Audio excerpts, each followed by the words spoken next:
before the first century. And in the first century, they're called the God-fearers, and they are very much solidly part of God's people, and they're involved with synagogues and all sorts, and you can read an awful lot about the God-fearers and their identity of the Sabians, as I said, with this article on the wikinoah.org website. And they're keeping the 7 laws, or the laws of Noah, which are summarized in Acts 15, the laws of Noah.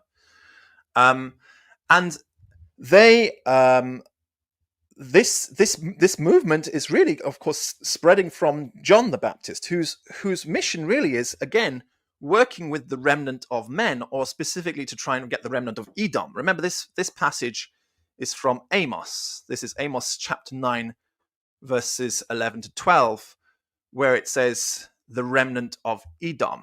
And of course, the Herodians are from Edom. They're an Edomian group. And John the Baptist is working with the Edomians and trying to convert them into basically making them a proper Gerim, because they haven't converted properly. They're turning their backs on Judaism. They haven't. They're more into sort of.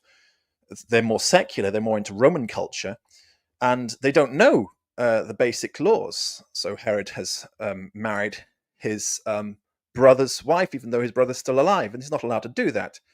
So he's pointing out, the things which they're not supposed to do, and this is the Baptist movement. So he's trying to make them into Gerim.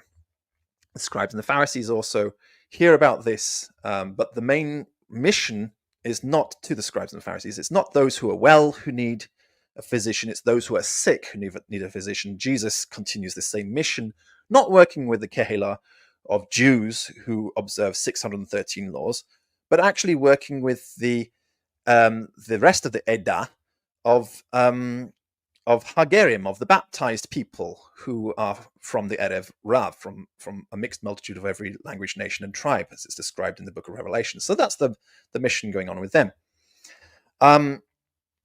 Later, there is another group which becomes quite dangerous and troublesome for the Jews, and that's the Zealots. Okay, we hear about the Zealots briefly in the New Testament, but the Zealots become a very serious problem around in the 50s, and just before the destruction of the temple. They become quite a serious problem.